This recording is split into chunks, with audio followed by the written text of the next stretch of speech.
Pinakamababang temperatura sa Grace Park, Caloocan na itala ngayong araw.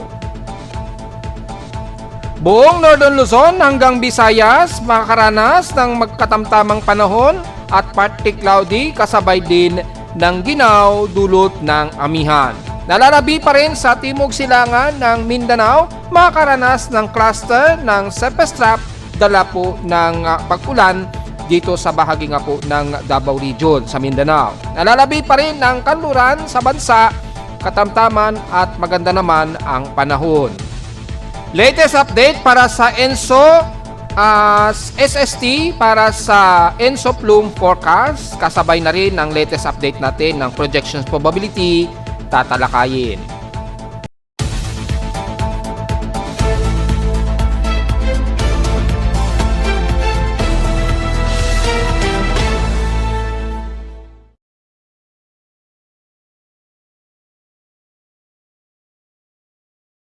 Hello, good morning mga folks. Welcome po muli sa ating daily weather bulletin at analysis para sa araw ng Sabado, January 24, 2026. Ang oras sa ating boss pa may maga ay alas 11:25 na ng magtatanghaling tapa.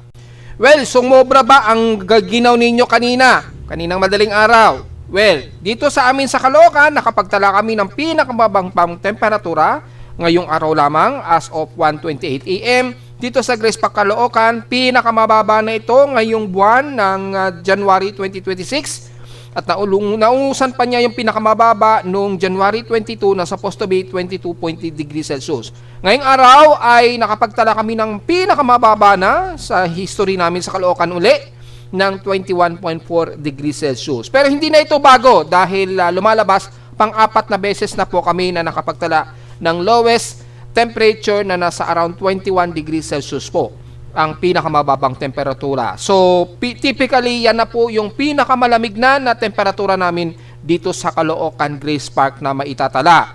Noong nakaraang 2022 po, ang pinakahuling recorded namin na merong 21 degrees Celsius din po kaming naitala. So, kung babalikan natin yung ating PIMO Weather Station records for monthly summary para makita natin within 7 years ago, ang huling lowest temperature namin ay noong year 2022 na nakapagtala kami ng lowest of 21.2 degrees Celsius. January din po yan. Yan yung huling pinakamababa namin.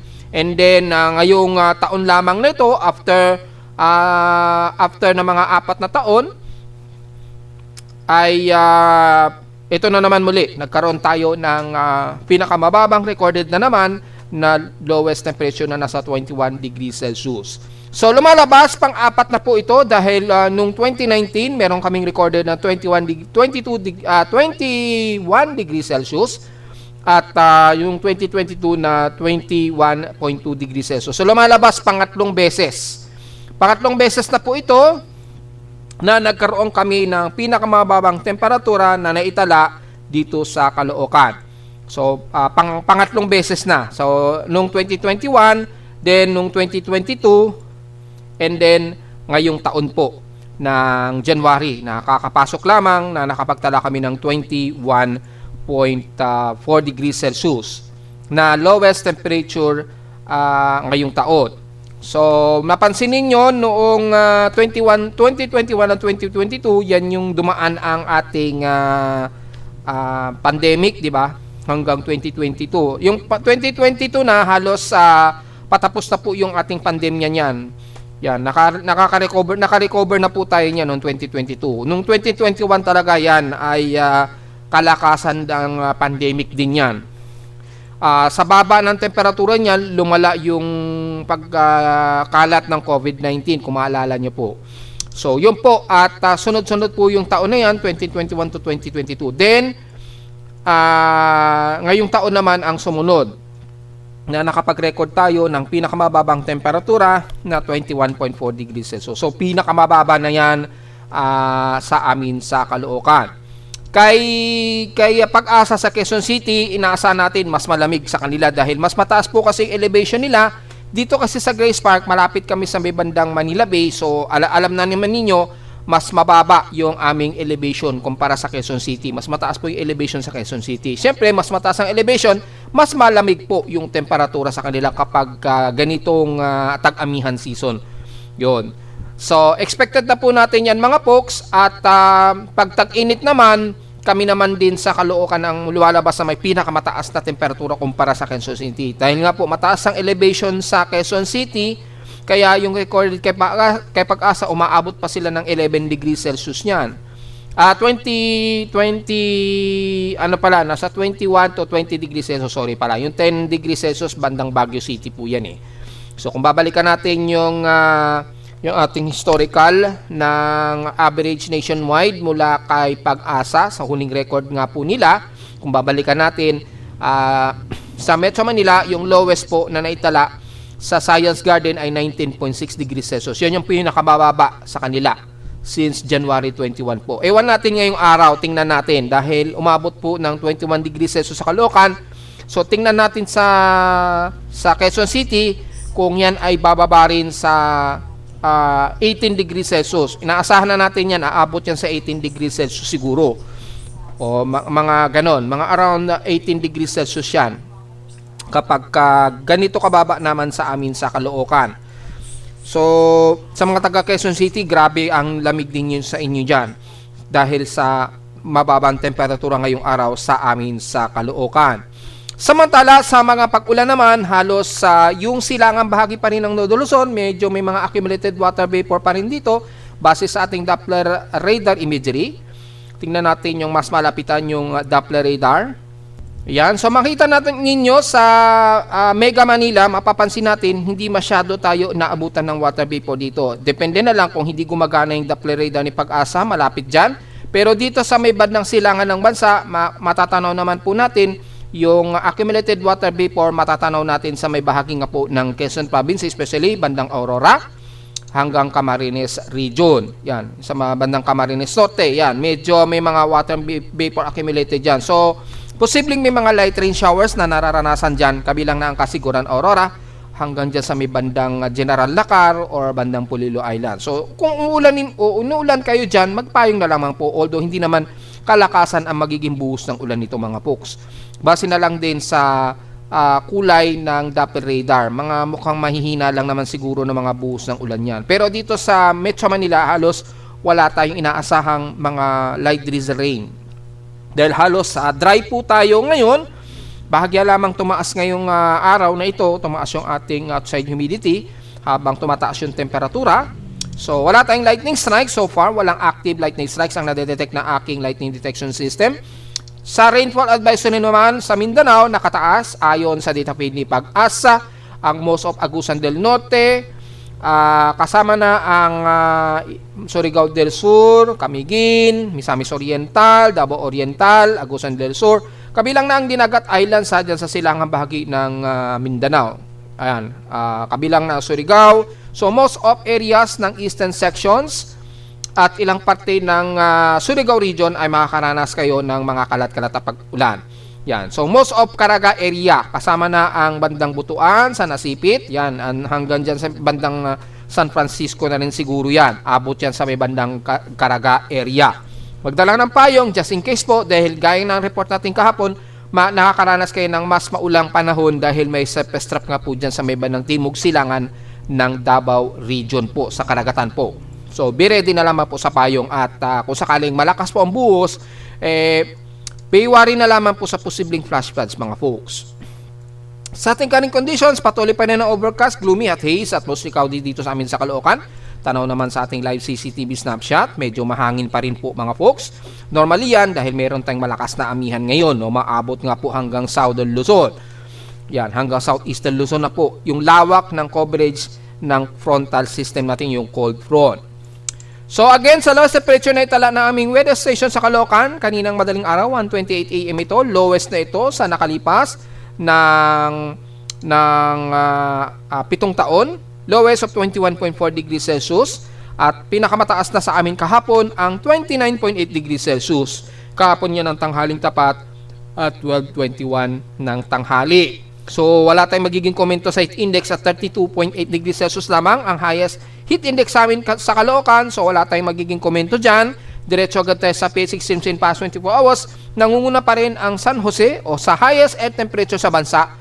Ang San Jose naman sa Occidental Mindoro, naka-total sila ng 33 degrees Celsius highest. Sa Baguio naman, natiling nasa 10.8 degrees Celsius, pinaka-lowest na po ito na naitala nila sa Baguio. So, asahan na natin sa bandang Atok Benguet, either mga 9 degrees Celsius or around 11 degrees. Ayan, naglalaro kasi base rin sa huling assessment recording kay Pag-asa noong January 21. So, kung titingnan natin in most of areas na maitalang may pinaka-lowest temperature sa bansa, kasunod ng Baguio City, tingnan natin. Yan, so kung titingnan po natin mga folks, ang pinaka mababang temperatura na itala mula Baguio City ay ang Basco Radar Site na may 17 degrees Celsius, Tanay, Lawag, yan, Lawag, bandang ano yan, usually mga norte, kasama na ang Tainelisan at Lawag, yan, Ilocos, norte, Malay-Balay Bukid na naman sa Mindanao, may 18 degrees Celsius, Kasiguran Aurora ay 19 degrees Celsius at sa bandang Clark Air Base hanggang 19 degrees. Malalamig po ngayon dyan.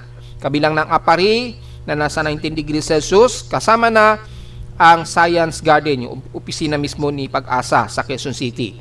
Mabot ng 20 degrees Celsius or 19.5 degrees Celsius to be exact sa kanila. Yan. Pero nasa around 20 degrees round up yan. Ni-round up na po kasi yan. So nasa around 20 degrees Celsius o 19.5 degrees Celsius ang temperatura nila. Mas mababa kumpara dito sa amin sa Caloocan na nasa 21 degrees Celsius nga. So dahil mas mataas ang elevation sa Quezon City, normal po yan kapag mas mataas yung elevation. Yan. Then kasabay na po ang Alabat, Subic na may 20.5. And then nasa 21 degrees Celsius mga bandang Tayabas, Quezon, Catbalogan, at dito sa amin sa Caloocan na may 21.4 degrees Celsius. Lowest temperature na po yan sa amin sa Caloocan. So sa ating outside humidity, 70% po tayo, tumaas ng 2% since last hour, at mataas ang ating barometric pressure na nasa 1,015 hectopascals po ito. Mabagal daw ang pagbaba nito since last hour. So kaninang madaling araw, ang pinaka-highest peak ng aming recorded na high pressure area umabot ng 1,017 hectopascals na highest atmospheric pressure. So mukhang meron na naman tayong bagong recorded na highest atmospheric pressure kasi umabot ng 1,017 hectopascals. Pero kung under round up po yan, asahan natin na sa 1,016 to 1,017 hectopascals highest atmospheric pressure. Kung i-double check natin sa ibang aparato natin, meron tayong secondary barometric pressure o hygrometer sensor na ginagamit. Tingnan natin dito sa ating air quality sensor. Meron din tayong temperature and humidity dyan para makita natin yung comparison. Yan. Sa ating outside temperature and humidity, mapapansin po natin dito ang naitala sa amin. Kung gagamitin natin yung air quality sensor, pinaka-lowest na temperature sa amin hanggang 24 degrees Celsius. Yan. Nasa loob kasi yung temperatura namin ng air quality nasa loob. So nasa 24 degrees Celsius po yung lowest. Ibig sabihin itong outside na to na 21 degrees Celsius sa outside po yan sa labas. And then sa ating atmospheric pressure, mapapansin po natin kaninang madaling araw, yan, umabot sa highest of 1,015 o 1,016. Halos 1,016 hectopascals. Ayan o. Ang pinakamataas. 1,016 hectopascals naman dito. Yan. So, yan po yung pinaka-highest recorded. Base na rin dito sa aking barometer sensor.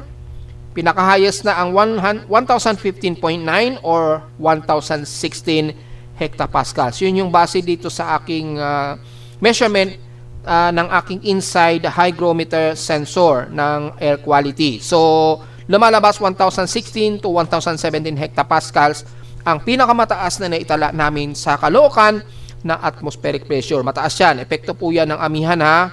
Hindi yan yung sa init. Hindi lamang sa tag-init tumataas ang atmospheric pressure. Tumataas din yan the more na kapag mas malamig o winter season usually sa Northern Hemisphere. Sa atin namang high tide, low tide status, well, nasa mid tayo to high. Pataas pa lamang yung sea level. So tingnan natin kung gaano itataas po ng ating sea level just in case po mga folks. Yan, so magha-high tide po siya. Mukhang wala naman, pinaka-high tide niya 0.4 lamang. Yan, bukas sa Sunday ng January 25, pinakamataas na ang 0.6 meters ang sea level. So hindi naman ganun kataas na aabot ng mahigit sa 1 meter o at least 1 meter ang taas ng ating sea level. So wala tayong magiging problema mga folks sa loob ng 2 hanggang 3 araw na magiging high tide. Kaya lang yung alon po dala ng amihan, yung lakas ng hangin ng amihan ay magbubunsod pa rin yan ng malakas na alon ha, lalo na dyan sa may bandang West Philippine Sea sa kanluran ng Nodo Luzon po, at most of extreme Nodo Luzon sa baybayin malakas po ang alon dahil sa malakas na daloy ng amihan po. At napabalitaan nga po natin, may nailigtas na naman daw ang Chinese Coast Guard dyan sa may bandang malapit daw sa Baho de Masinloc. Correct me if I'm wrong kung Baho de Masinloc po yan ha. Janhan yata ang tawag nila doon. Well, correct me na lang if I'm wrong. Pero ang malinaw dito mga folks, meron daw nailigtas ang China Coast Guard na naman na mga tripulante yata natin na mga Pilipino. Hindi ko alam kung mahigit sa 20 na katao yata ang nailigtas. Hindi ko sigurado po yun ha. Pero malinaw po dyan, merong nailigtas daw po ang China Coast Guard. So, madalas may naililigtas ang Chinese Coast Guard ng mga Pilipino dyan. Well, hindi naman tayo nagkulang ng paalala na malakas talaga ang alon dyan sa may bandang kanluran natin, lalo na sa may bandang Nodo Luzon. Dahil nga po malakas po yung daloy ng amihan, delikado talaga po pumalaot, lalo na yung mga maliliit. Ito nga, mga malalaking vessel na ito nagkaroon pa ng aberya at na-rescue nga po yung mga crew natin ng mga Pilipino daw dyan sa isang vessel na tumagilid yata. Hindi ko pa kumpirmado kung tumaob yung vessel na yon na cargo vessel. Hindi ko pa malinaw yung balita o hindi pa masyado malinaw ang balita kung tumaob yung cargo vessel or nagsipag-evacuate lang yung mga crew. So hindi natin sigurado kung kumpirmahin pa natin. Pero ang malinaw po dyan, mga folks, lagi ko pong pinapaalalahanan ha, ang ating mga kababayan, lalo na yung mga mangingisda, maliliit na mangingisda. Lagi ko pong pinapaalalahanan yan ng mga nakarang linggo pa na delikado po talaga na pumalaot dyan, lalo na dyan sa may bandang Kanluran. Paligid po yan Ilocos Region hanggang Pangasinan at Zambales, delikado talaga dyan. Lalo na't malapit sa may bandang Baho de Masinloc. Malakas po yung daloy ng ating amihan dyan. Siyempre, yung swelling ng dagat, yung alon, malakas din. Siyempre, yung malakas na bugso ng hangin, nakakapagtaas din po ng alon yan So, di ba kapag meron nga tayong tropical cyclone, di ba, tumataas po yung alon ng karagatan. So, ganun din po kahit hindi siya tropical cyclone, basta malakas ang bugso ng hangin dyan, pumapalo yan ng mga at least 60 o 80 kilometers per hour yung malakas na hangin na amihan dyan sa may bandang kanluran ng South China Sea o West Philippine Sea po, dyan sa may bandang kanluran nga po ng Nodo Luzon. Kung babalikan natin yung ating Tropical Cyclone Assessment Monitoring for Significant Wave Height para makita natin ang detalye. Yan po, kung titingnan nyo po sa ating wave height ay malakas po ang alon dyan sa may bandang kanluran ng Nodo Luzon. Ayan maabot pa ng 2.5 meters. Dahil po siguro dyan nagkaroon ng disgrasya doon sa iba nating crew na nailigtas nga daw po ng China Coast Guard. So hindi natin alam kung ano ang ginagawa o nangyayari sa ating Philippine Coast Guard. Madalas po Chinese po ang nakaka-rescue sa ating mga tripulante, mga Pinoy na tripulante o mangingisda. Supposed to be high-tech na po sana yung ating mga radar at monitoring dyan. Sa hindi natin maipaliwanag na dahilan, bakit usually mga Chinese Coast Guard po nakaka-rescue sa ating mga kababayan dyan. Well, hindi natin alam ang dahilan pero dapat sana ay maigting po yung ating pagbabantay sa ating mga kababayan dyan sa may bandang West Philippine Sea nga po. Importante po yan dahil dito po nakikita kung gaano kabilis ang responde ng ating mga kinauukulan, lalo na sa Coast Guard natin. Sana naman po ay maging maigting po ang pagbabantay natin. hindi yung ibang bansa pa po o foreigner pa ang nakaka-rescue sa ating mga kababayan. So medyo nakakalungkot naman po yung mga folks dahil dito makikita natin kung gaano ka-efficient yung rescue and operation natin lalo na sa dagat, yung mga Coast Guard natin. Alam ko naman nag-upgrade po tayo ng mas latest na pang Philippine Coast Guard, nadagdagan na nga po tayo ng mga Coast Guard vessel natin. Yan, kasabay yung Teresa Bagmanwa nga po, di ba? Tsaka yung iba pa na mga rescue vessels natin ng pang Philippine Coast Guard. So, inasa natin na mas mapapaigting pa natin o kung maaari, dagdagan pa natin yung mga pagbabantay dyan sa may bandang Northwest Luzon na kung saan malakas ang alon dyan. Delikado talaga po ang pumalaot dyan. Ilang beses na nating sinasabi yan sa tuwing nagre-report tayo. Sana wag pong pasaway dahil hindi talaga biro ang alon. Kahit ba mga 1.25 meters lamang yung taas niyan, delikado. Kahit mga malalaking vessel, kaya niyang pataubin yan kapag tuloy-tuloy po ang alon. Kayang mag-sink yan o yung magpatagilid ng mga barko yan. O what more sa mga maliliit nating mangingisda. So imagine na lamang po ninyo mga folks. Dito naman sa ating high tide and low tide status ay nabanggit na panata natin yan. Dito sa ating almanac, sumikat ang haring araw kaninang 6:25 AM at tulubog po ito mamayang 5:51 PM. At sa ating moonrise and moonset na may 29% illuminated waxing crescent, magmo-moonrise po ito o kaka-moonrise lamang nitong 10:03 AM. Yan, titingnan po natin dito. Yan, kaka-moonrise pa lamang po, 10:03 AM. At lulubog naman ito mamayang gabi pa po at 10:38 PM. At sa ating local weather outlook para ngayong Sabado hanggang Linggo na po ito, asahan natin na partly cloudy ang maghapon. Ganun pa rin, may lamig na simoy na hangin, maliit ang tsansa na pag-ulan 10 to 13% lamang. Ganun din bukas ng Sunday ay halos stationary gaya lamang ngayong araw. So kung titingnan natin ang satellite imagery, halos wala tayong masyadong komento maliban na lamang kung nasaan ngayon ang boundary ng shear line. Nasa halos bandang Mindanao po yung boundary ng ating shear line ngayong araw. Yan. Kitang-kita naman po sa satellite imagery yung shear line na kung saan nandito yan sa may bandang southeastern Visayas at Mindanao, yung pinaka-boundary ngayon ng shear line. Malinaw na napakalakas po ng ating amihan ngayong araw. Actually, simula pa yan nung isang araw. Yan, ito po yung ating amihan, umaabot na sa may bandang Visayas area. So sa mga taga Bicol region o Mindanao pa, hanggang buong Saudo, Luzon at Visayas, medyo ramdam din ninyo ang ginaw dala po ng amihan. So sa bahagi ng Nodo Luzon, mas malamig po tayo kaya bumaba ng ganito kababa ang temperatura namin sa Caloocan ngayong araw.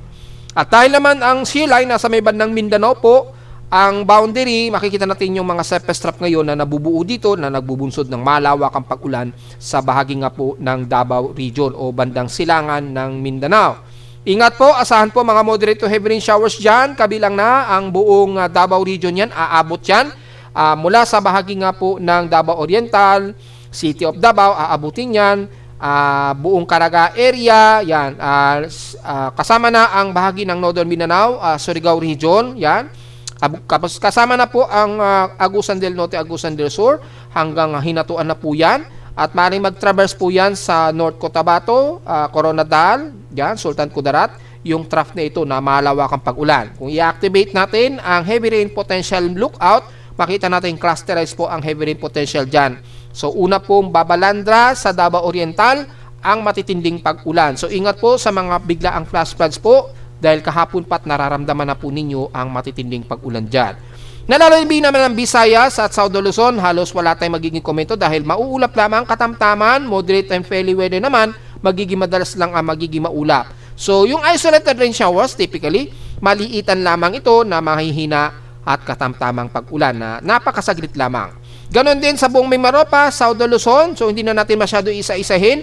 Ang Bicol region, Calabarzon area kasama na ang Mega Malina at most of Northern Luzon, moderate to fairly weather naman tayo. Ginaw lamang ng amihan ang mas mararamdaman natin na panahon ngayong araw hanggang bukas ng Sunday po. So mostly ang mauulanin hanggang bukas ng Linggo ay most of eastern sections ng Mindanao, kabilang na ang buong Davao region po. Dahil nandyan ngayon ang boundary ng shear line at yung accumulated water vapor dyan sa may bandang eastern Mindanao, magdadala po yan ng mga malalawakan at matitinding pag-ulan na posibleng magdulot po ng mga malawakang pagbaha. Paghandaan natin po ito mga folks, baging dyan sa babandang Bislig o Caraga area. Be ready na lamang po, hanggang bukas po yan, tuloy-tuloy po kayo makakaramdam dyan dahil nandyan po yung boundary ng ating shear line. So para sa mas maliwanag na detalye, makikita po dito sa water vapor na kung saan ang pinaka-edge ng shear line nasa may bandang Eastern Mindanao, ganyan.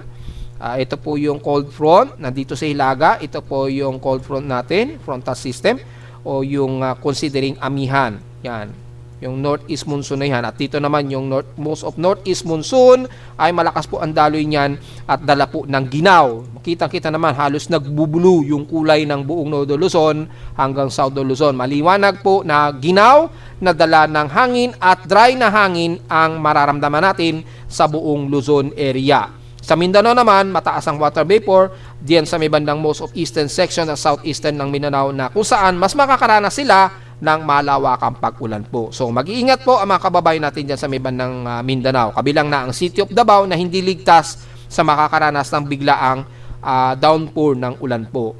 Yan. Sa ating CIMS Doppler radar, malinaw din na malawakan ng pag-ulan na makikitaan dito sa most of eastern section sa Mindanao. Hindi masyado sa buong Visayas at Luzon area. Kaya wala tayong magiging masyadong bako coverage na report dito sa buong parte ng Luzon. Typically lang naman part dito sa Musikaw di lamang at Ginaw dala po ng hanging amihan.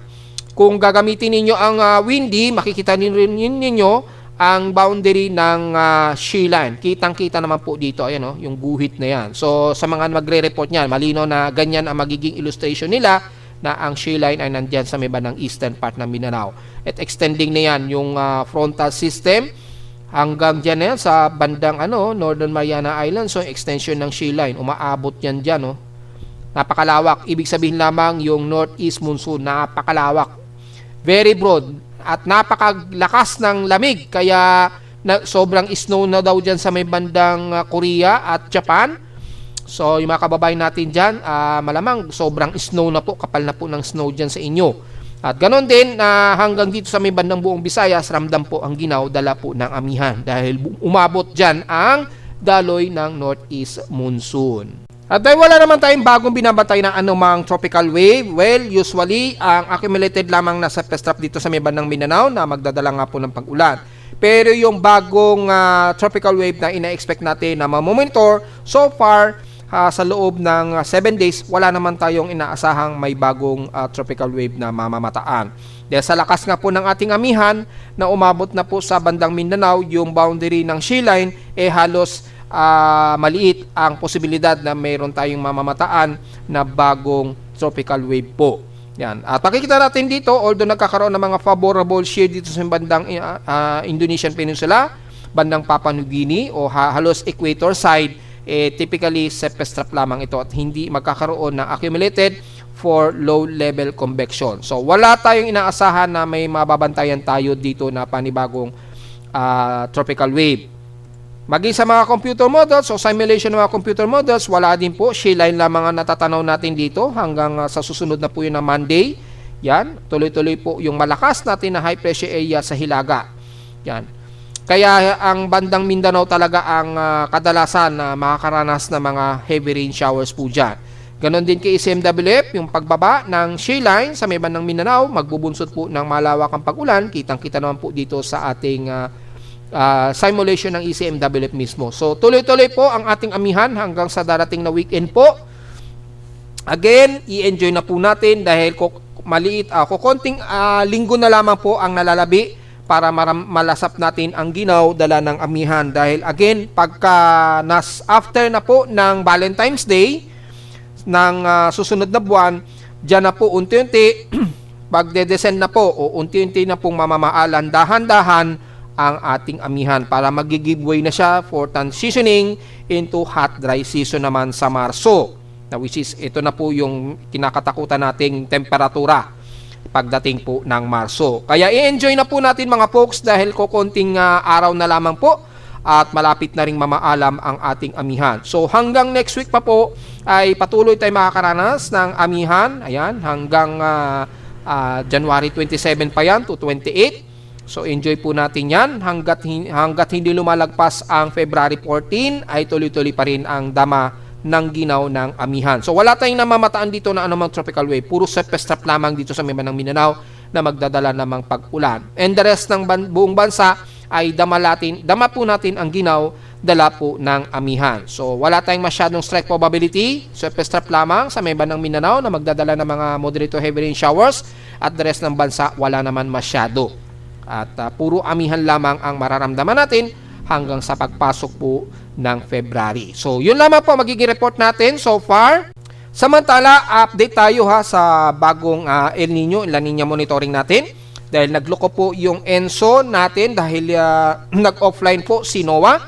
Ngayon ay okay na po at nag-latest update na nga po siya. At patuloy pa rin ang 75% chance daw ng transition ng ENSO neutral. Ngayong January to March po yan. Nireport na natin yan noong nakaraang linggo pa. Patuloy po ang neutrality ENSO transitioning sa Northern Hemisphere hanggang nitong February nga po. At base na rin sa ating huling report natin sa ENSO projections probability, base dito pagdating po ng February to March ay balik neutral daw po na 58.6% base na rin sa ating ENSO projections probability mula sa negative 0.57 degrees Celsius minor La Nina, babagsak ito sa negative 4.43 degrees Celsius in 58.6% o 59% chance into neutral transition. So, babalik na naman sa pagiging neutral yan. And then, tuloy-tuloy daw ito hanggang March to hanggang June, base dito sa ating ENSO projections. Pero sa latest ENSO plume forecast, kalalabas lang nitong January 20 ayon sa ENSO ERI. Makikita po natin ang pagdating po ng ngayong January ay nasa neutral category po ito pero nagpo-project daw ito into El Nino threshold. So i-hide po natin yung models para makita natin yung detalye. Kagaya nito, base sa ERI ay since nung October pa ay nag-neutral daw sa kanila itong ENSO SST. Then, pagdating ng February daw, o nitong January to February, ay nagpo-project daw ito mag-El Nino threshold. Well, hindi natin alam dahil hindi sila magkatugma ng ENSO ng NOAA. So, tingnan po natin kung magtutugma ito dahil dito, pa-project po siya sa minor El Nino daw. According sa ENSO plume naman po yan. So, hindi pa magkakapareho. Well, tingnan po natin dahil yun ang pinapakita ng kanilang statistical models maging yung dynamical models. Kung susundin po natin yung dynamical models, let's say disable natin yung statistical model, ay mukhang magkakaroon ng threshold of El Nino pagdating po ng February. Actually, nitong January, katapusan daw is paproject na raw siya sa minor El Nino na. According dito base sa dynamic average.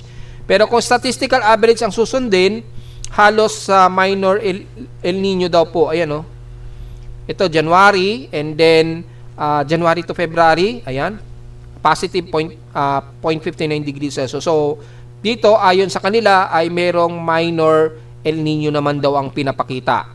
So yun po yung pinagbabasehan natin na possible na projection ng kanilang statistical average. Malayo dito sa projections ng ating ENSO projections probability na magme-maintain lang daw ito sa pagiging neutral lang. Yan, hanggang March, hanggang May, according dito po So, tingnan po natin dahil kung pagbabasehan naman natin yung synopsis ng NOAA ay 75% daw talaga magta-transition ito into neutral during January to March daw po ngayong taon. Malinaw naman po dito hanggang sa tuloy-tuloy hanggang March, baka probably hanggang May din yan. So, yan po yung pinaka-forecast sila. Hindi sila magkatugma ng ERI. Pero kung titingnan natin sa pinaka-weak-centered ng mapa, ay makikita natin, nag-neutral lang din talaga sa ngayon yung makikita natin dito. Bumabalanse lang yung sea surface temperature. Yan, dito din, bumabalanse lang din. So, wala pa tayong nakikitaan na threshold na magkakaroon ng El Nino or kahit minor El Nino man lang. Sa ngayon, tingnan natin sa susunod na 2 buwan siguro, February to March siguro, tingnan natin kung magkakaroon ng unti-unting projection ng pagtaas ng threshold papunta sa pinaka-minor El Nino. So, titingnan pa natin mga folks. Sa ngayon, ang maliwanag lamang dito, mag-neutral lamang siya ngayong buwan hanggang next month ng February or e-extend yan hanggang March po. Yun lamang ang medyo maliwanag natin na ma-analyze dito sa sea surface temperature. Samantala sa ulat lindol, well, wala naman tayong nadedetect dito na panibagong malakas na pagyanig so far. Sakto, alas 12 na po ng tanghali, pero makikita natin ay mukhang minor o maliliit ang lindol lang ang nadedetect ng aking seismometer. So, yun lamang po at makikita natin wala namang masyadong malakas tayong nadedetect kahit na teleseismic. So, diretso agad tayo sa data feed ni PHIVOLCS. Mula kaninang madaling araw, mukhang maraming magnitude 4 ang nadetect sa kanila. Nitong umaga lamang ay mayroong magnitude 4 na naman sa bandang Surigao del Sur. Magnitude 4.0 ito na malalim naman na 34 km epicenter depth. 8:25 AM po ito naganap. So, mukhang nadagdagan na naman ng medyo minor o moderate earthquake sa may bandang Surigao area.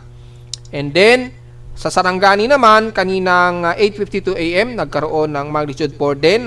Napakalalim din ito na 57 km.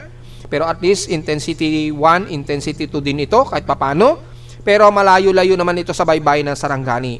Yan, mga 122 km ayon sa data feed ni PHIVOLCS. Southeast ito ng Sarangani Island. Magnitude 4.0 ito mula dyan sa Sarangani. So, hindi masyado ramdam naman so far. At after nyan, wala naman tayong malakas na pagyanig. Pero patuloy ang aftershocks sa may bandang Kalamansing, Sultan Kudarat, mga folks ha. Take note po yan at bibilangin natin sa paligid ng Sultan Kudarat ha. Ay nasa total of 201 ang total.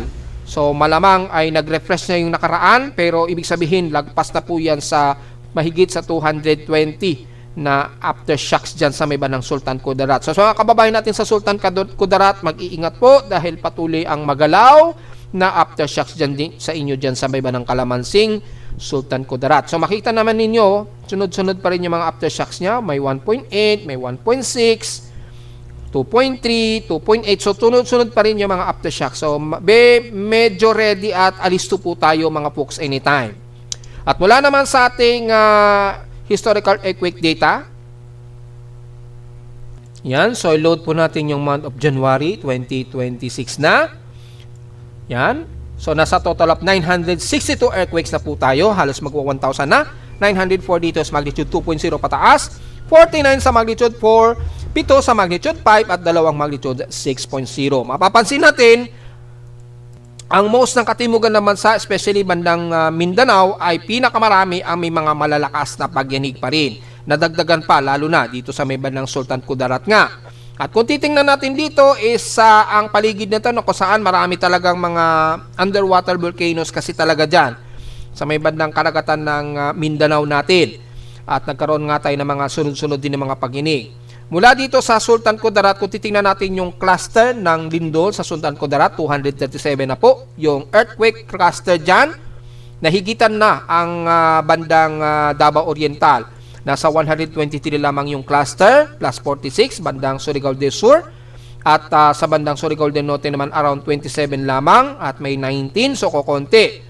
Ganon din sa may bandang Bogo, Cebu, ay nasa 60 ang kanilang total clustered earthquakes dyan. Nahigitan pa ng Sultan Kudarat. Well, bago lamang kasi ito sa Sultan Kudarat kaya asahan natin na marami pang madadagdagan na mga aftershocks dyan sa Sultan Kudarat. So mag-ingat po mga kababayan natin mga poksa na mga taga Sultan Kudarat. Siyempre, huwag natin babaliwalain sa mga taga Davao Oriental, Surigao Region, maging sa Cebu po.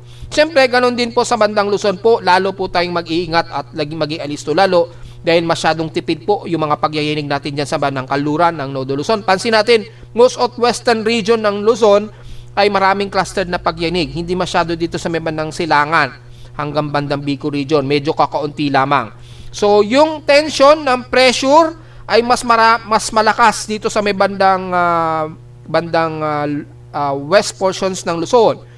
Yung malakas na pressure doon sa mga plate natin, yung puwersa ng pressure points ng mga tectonic plate, mas malakas dito sa may bandang Kaluran. So, medyo may mga possible prediction tayo na mataas na ang possible rupture. Imminent pa lang po yung mga possible rupture, imminent dito sa bandang west sections. Yan. Itong area na ito ang posibleng magkaroon tayo ng may malakas na pagyanig dyan anytime. Anytime po ha, hindi natin mapapredict kung ano exact araw yung magkaroon ng rupture na malakas na pagyanig anywhere dyan sa may bandang kanluran ng Luzon. So sa mga makakapanood nito na siguro kung meteorologists o geologists ay medyo gawa na natin ng assessment report ito. Then nagkakaroon na po ng combination o yung pattern ng mga sunod-sunod na mga maliliitang pagyanig dito sa bandang kanluran. Dumadami na. So mapapansin natin yung area zone nito. Yan. So hindi ligtas ang Metro Manila, bandang Batangas, sa Ilocos Region naman ang bandang Bangged na naman. Sa may bandang Central Luzon, meron din sa may bandang Zambales, Ilocos Sur, yan. Bandang Benguet, hindi rin ligtas ha. Medyo gawa na natin ng parang assessment report para at least makapaghanda tayo anytime kapag mabulaga tayo sa isang malakas na pagyanig dyan anytime. Yan. So at least yung pressure points, marami siguro na mga nagre-report, alam naman siguro nila na yung pressure points ng subduction plate ay mas malakas na dito sa may bandang kanluran. Yan. Ito na po yung pressure point sa kanya. Yan. Ito ngayon yung pinaka-stagnant na plate. Ito yung stagnant plate natin sa may bandang Western Pacific Plate. And then yung pinaka-Manila plate natin nandyan. Kung i-activate natin yung fault lines, nandyan po. So mataas na yung tension, yung pressure ba, yung nagbi-build up na ng pressure dyan sa may bandang kanluran. So medyo i-ready na po natin at magkaroon na tayo ng pinaka-assessment para kung sakaling magkaroon ng malakas na lindol anywhere dyan sa sinabi natin ay meron na tayong possible na kahandaan. Mas maganda po maghanda na rin tayo kahit papano. Kasi sa may bandang Mindanao at least mas ready na po yung mga kababayan natin dahil sunod-sunod na kasi silang nililindol dyan. At least very prepared na po sila dyan. Yan, sa mga paglalindol dyan dahil sunod-sunod na rin silang nakakaranas ng malakas na pagyanig. So far ay nasa 962 na po yung total earthquakes natin. Kung isasama natin ang magnitude 1.0 ay nasa total of 1,276 na po yung ating total earthquake. So yung magnitude 1.0 dito is nasa 334 ang total earthquakes natin. And then magnitude 2.0 ay 663. So, yun po ang pinaka-assessment natin sa ulat tindol ngayong araw. Mag-iingat po ang mga kababayan natin anywhere ha, kahit saan sa bahagi po ng Pilipinas. Huwag lang po tayo nakatutok sa bandang Mindanao na kung saan may mas maraming recorded na lindol. At narito naman natin 3-day weather forecast para sa araw ng Sabado, January 24, 2026.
At hanggang dito na lang po ating daily weather bulletin at analysis para sa araw ng Sabado, January 24, 2026. Huwag pong kalilimutan na mag-like, share, subscribe po sa ating YouTube channel at visit lamang anytime sa ating website na www.pimoweather.com para sa iba pang detalye gusto malaman na hindi natin nasama ngayong tanghali na sa ating report. Asalang natin ang ginaw ng amihan at tuloy-tuloy po yan hanggang this weekdays uli na susunod.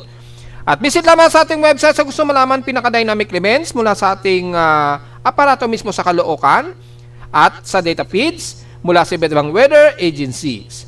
Maraming salamat po mga folks at magandang araw po sa ating lahat.